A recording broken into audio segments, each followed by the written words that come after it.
Assalamualaikum warahmatullahi wabarakatuh. Saya Yulia Nurfadilah dari Sosiologi 5E akan memaparkan materi mengenai sosiologi industri untuk memenuhi tugas ujian tengah semester.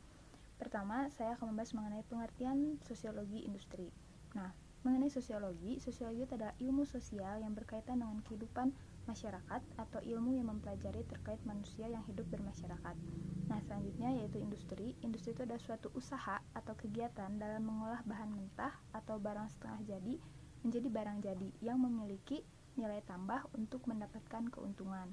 Nah, sosiologi industri yaitu cabang ilmu sosiologi yang mengkaji hubungan antara fenomena sosial yang terjadi dalam masyarakat dengan kegiatan industri.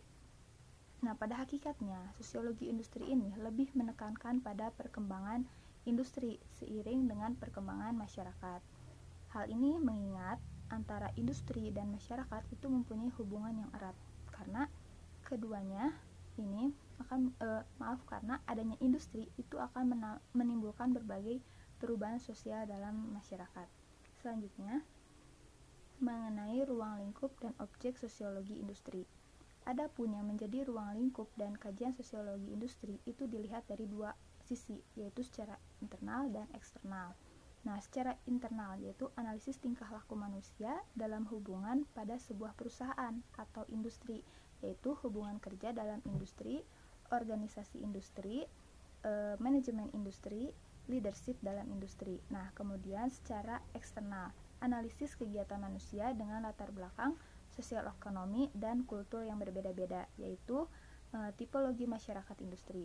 Oleh karena itu, yang menjadi objek sosiologi industri ini adalah masyarakat kerja yang selalu dihubungkan dengan aktivitas industri. Nah, di dalamnya termasuk hubungan antara manusia dalam rangka melakukan pekerjaan.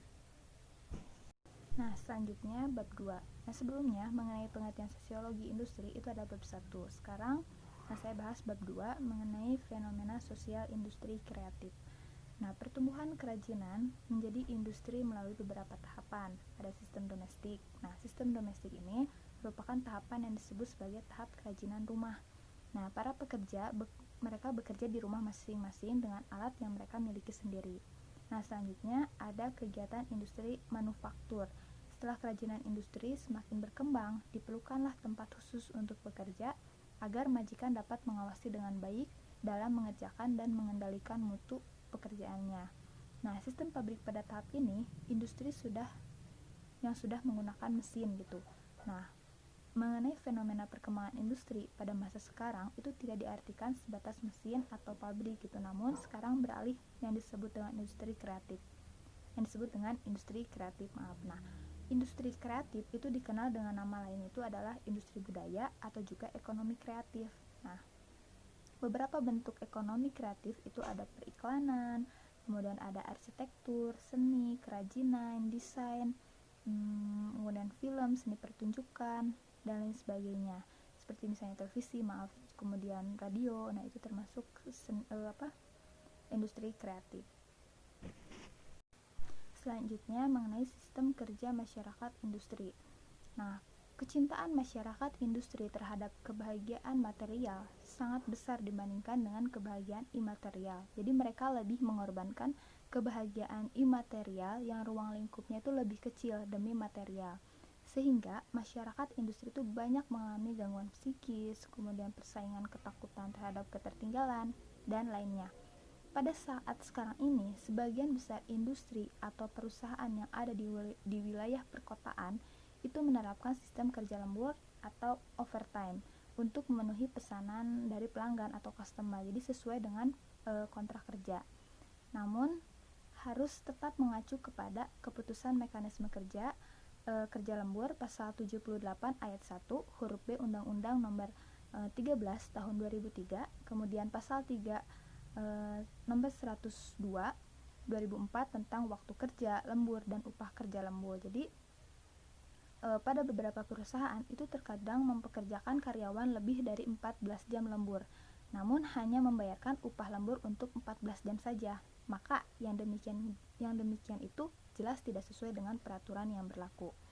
Nah, mengenai hal yang menarik dan sangat prihatin dengan fenomena yang terjadi sekarang, posisi kerja lembur atau overtime seolah menjadi suatu kebutuhan dalam rangka menambah pendapatan. Karena pada kenyataannya seiring dengan kenaikan harga komponen kebutuhan pokok dalam kehidupan sehari-hari itu sehari-hari itu terjadi inflasi gitu. Ternyata tidak diimbangi dengan kenaikan upah atau gaji pokok yang signifikan. Istilahnya kenaikan UMK atau upah minimum kota yang terjadi itu tidak sebanding dengan meroketnya harga-harga kebutuhan di pasaran. Nah, sehingga seandainya tidak ada overtime ini, maka hanya mengandalkan dari gaji pokok saja tidak bisa cukup kan. Nah, inilah fakta yang terjadi di lapangan sekarang ini. Selanjutnya yaitu konsep perubahan sosial masyarakat industri. Perubahan sosial pada masyarakat industri itu dikatakan sebagai suatu perubahan dari gejala-gejala sosial pada masyarakat, mulai dari yang bersifat individual sampai yang lebih kompleks. Nah, wujud perubahan sosial itu ada 3. Pertama yaitu perubahan yang terjadi secara lambat dan perubahan yang terjadi secara cepat. Jadi contohnya itu seperti revolusi industri di Eropa. Nah, revolusi tersebut kan menyebabkan perubahan besar-besaran dalam proses produksi barang-barang industri. Nah, contoh lainnya misalnya proklamasi kemerdekaan Indonesia yang mengubah tatanan kenegaraan dari sistem pemerintahan NKRI. Nah, selanjutnya yaitu perubahan yang pengaruhnya kecil dan perubahan yang pengaruhnya besar.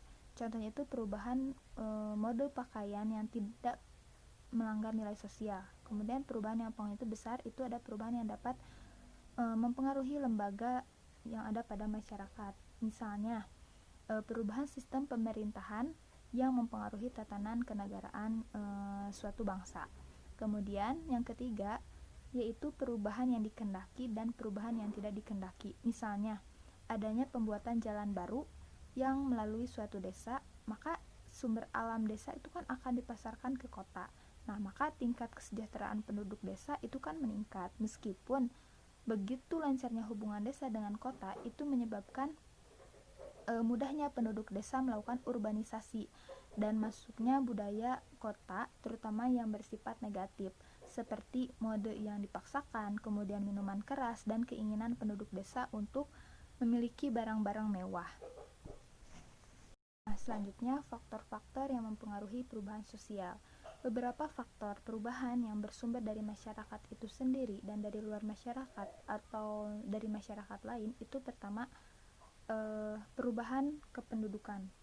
Jumlah penduduk yang terus meningkat akan menambah kebutuhan terhadap beberapa fasilitas yang mendukung kehidupan mereka. Contohnya fasilitas pendidikan, kesehatan, atau lapangan kerja. Kemudian 2.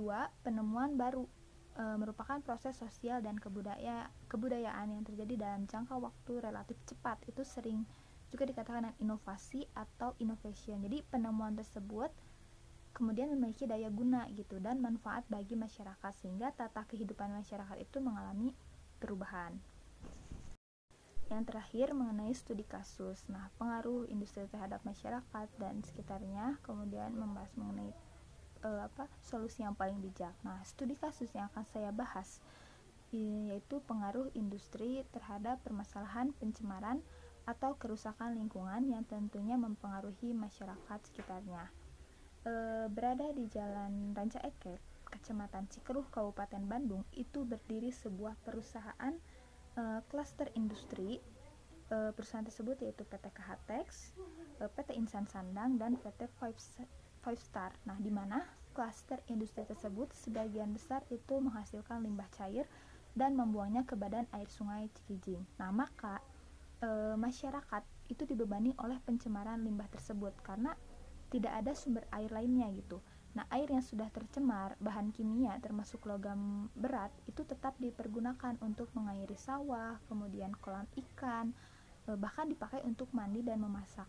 Nah, para petani pun sempat merasakan dirugikan gitu karena menyebabkan kematian pada tanaman padi dan budidaya ikan pun mati. Maka solusi yang dapat diusahakan yaitu melakukan berbagai upaya untuk menyelesaikan masalah tersebut, antara lain mengadakan penelitian dan pengkajian. Nah, kemudian membentuk misalnya tim penanganan pencemaran lingkungan dengan memfasilitasi musyawarah antara masyarakat dengan perusahaan yang telah menyebabkan pencemaran lingkungan dan melakukan penelitian untuk pemulihan lahan yang tercemar limbah, lalu melakukan sidak gitu ke perusahaan industri tersebut dan lahan yang tercemar itu. Mungkin itu solusi yang bisa kita coba gitu. Nah, baik, mungkin dicukupkan sekian penjelasan materi saya mengenai sosiologi industri untuk memenuhi tugas ujian tengah semester mata kuliah sosiologi industri. Mohon maaf bila penjelasan saya masih ada kekurangan atau mungkin banyak salah-salah kata. Wassalamualaikum warahmatullahi taala wabarakatuh.